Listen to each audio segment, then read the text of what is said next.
Imagine slipping on your favorite pair of reusable period underwear, feeling confident you are making a smart choice. Good for your body, good for the planet. You chose them because they are washable, eco-friendly, and promise comfort and protection. But what if that same product, designed to care for you, was quietly exposing you to invisible chemicals that never break down, that build up in your body, in waterways, in wildlife, and even in the food you eat? A startling new investigation reveals that many of these so-called green alternatives may be hiding a dangerous secret: the presence of toxic forever chemicals known as PFAS.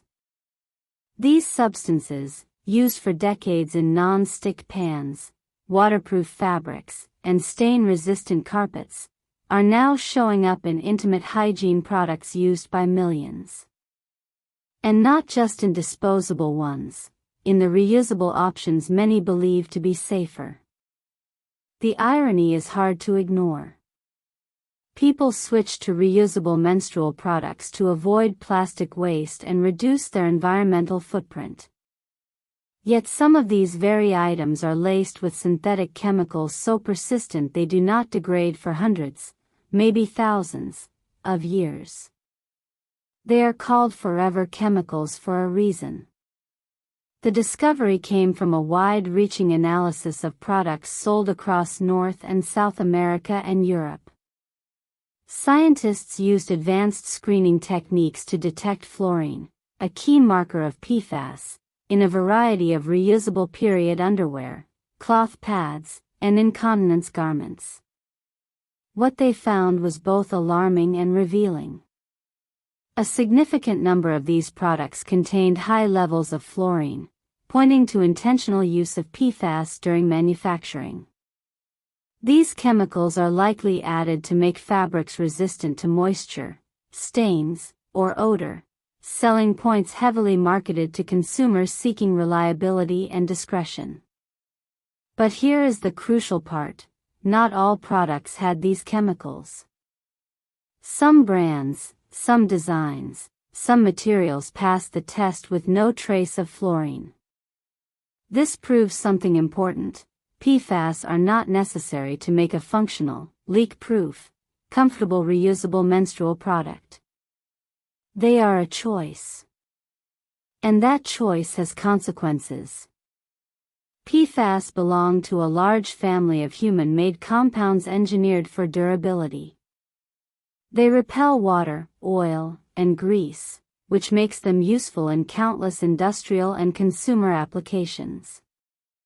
But that same durability becomes a liability when these chemicals enter the body or the environment. They do not wash away. They do not dissolve. They accumulate. Over time, exposure to certain PFAS has been linked to serious health problems including hormone disruption, reduced fertility, increased risk of specific cancers, elevated cholesterol, and developmental issues in children. Regulatory agencies and health experts have been sounding the alarm for years, yet these chemicals remain widespread in everyday items. Now they are turning up where few expected, against some of the most sensitive tissues in the body, for hours or even days at a time. The concern is not just about what happens on the surface. Neutral forms of PFAS, the kind found in many of these products, do not carry an electric charge, which allows them to move more easily through materials and potentially into the body. Laboratory models suggest these compounds can be absorbed through the skin efficiently, especially during prolonged contact. For products designed to be worn for many hours, sometimes in warm, moist conditions, the opportunity for absorption increases. And while research on direct vaginal uptake is still limited, the possibility cannot be dismissed. The skin is not an impenetrable wall. It interacts with the world, absorbing what it touches: lotions, medications, pollutants. Why would these chemicals be any different? Even more troubling is the journey these substances take beyond the body. Every time a PFAS-treated garment is washed, tiny particles and dissolved chemicals rinse off into the wastewater. From there, they flow into sewage systems. Most water treatment facilities are not equipped to capture or destroy PFAS. So these chemicals pass through unchanged, spilling into rivers, lakes, and groundwater. Once in the environment, they spread. They seep into soil. They are taken up by plants. They enter the bodies of fish, birds, and other animals. And because they do not break down, they keep moving up the food chain, concentrating at each level. Eventually, they circle back to us, in the fish we eat, the water we drink, the dust in our homes. This is not a problem isolated to one brand or one country. The pattern was consistent across markets, suggesting a systemic issue in how some of these products are made. Supply chains for textiles are complex, often spanning multiple countries and subcontractors. A manufacturer may not even know that a fabric coating or thread treatment contains PFAS. The chemicals can be introduced at various stages, during waterproofing, lamination, or finishing. Without strict oversight and testing, they slip through unnoticed. Marketing terms like water-resistant or quick-drying may sound harmless, but behind them could be a cocktail of fluorinated compounds designed to perform, at a hidden cost. Yet the fact that some products tested clean offers a beacon of hope.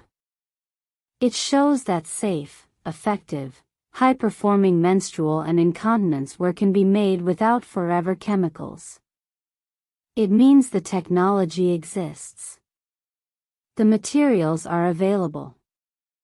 The demand is growing.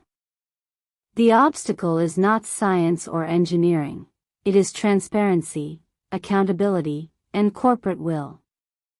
Consumers want to make informed choices, but they cannot do so without clear labeling and honest disclosure. Right now, most people have no way of knowing what is in the products they use every month. There are no mandatory labels listing chemical treatments. No requirement to test for PFAS. No standardized definition of what makes a product truly safe. That leaves individuals navigating a minefield of vague claims and greenwashing. Words like eco-friendly, natural, and sustainable are used freely, even when the product contains synthetic toxins. The absence of regulation allows this confusion to persist. But change is possible. As awareness grows, so does pressure on companies to clean up their act.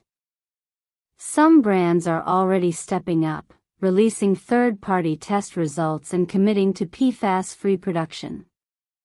These efforts need to become the standard, not the exception. Industry-wide shifts have happened before, in cosmetics, in food packaging, in children's products, driven by public concern and scientific evidence. This could be the next frontier. In the meantime, people can take practical steps to reduce their exposure. Look for products that do not advertise stain or moisture resistance, as these features often rely on PFAS. Choose brands that openly share test data for current batches, not just past assurances. Be wary of anything labeled as waterproof unless it comes with verified chemical disclosures. When in doubt, opt for simple, untreated fabrics like organic cotton, which have a long history of safe use. And for drinking water, another major route of PFAS exposure, consider using a certified filtration system designed to remove these contaminants, especially if you live in an area with known industrial or military pollution. The bigger picture is clear. This is not just about one type of product. It is about how we think about safety, sustainability, and responsibility in the modern world. True environmental progress cannot come at the expense of human health. A reusable item that lasts for years but leaches toxic chemicals with every use is not a solution. It is a trade-off we should no longer accept. The goal should be products that are both planet-friendly and body-safe, designed from the ground up with health in mind. Regulators are beginning to respond. In 2024, new national standards for PFAS in drinking water were introduced, signaling a shift toward stricter oversight. But consumer goods, especially intimate hygiene items, remain largely unregulated in this regard. Advocates are calling for mandatory testing, clear labeling, and bans on non-essential uses of PFAS in personal care products. Until then, the burden falls on individuals to question, research, and choose carefully. This discovery should not discourage the use of reusable products. In fact, it should inspire a better version of them, ones that live up to their promise. The movement towards sustainable period care is important. It reduces waste, saves money, and empowers people to take control of their health. But it must also be rooted in truth. Transparency is not a luxury. It is a necessity. Every time someone chooses a menstrual product, they are making a decision about what they allow near their body and what they send into the world. Those choices add up, across millions of users, billions of wash cycles, endless streams of water. The presence of forever chemicals in such intimate items is a wake-up call. It shows that the path to sustainability is not always straightforward. Sometimes, the solutions we embrace come with hidden costs. But awareness is the first step toward change. And now that we know, we can do better. The future of period care should be clean in every sense, free from plastic waste, free from toxic chemicals, free from fear. It is possible. It is already happening in pockets around the world. The challenge now is to make it the norm, not the rare exception. Because everyone deserves protection, not just from leaks, but from harm. If you found this eye-opening, don't keep it to yourself. Share this video with someone you care about. Knowledge is power, and when it comes to what we put on and in our bodies, that power matters. If you want more deep dives into the hidden truths behind everyday products, hit that subscribe button and turn on the bell so you never miss a story. From what's in your water to what's in your clothes, we're pulling back the curtain on the things no one talks about. Thanks for watching, and remember, just because something says it's safe, doesn't mean it is. Thanks for watching.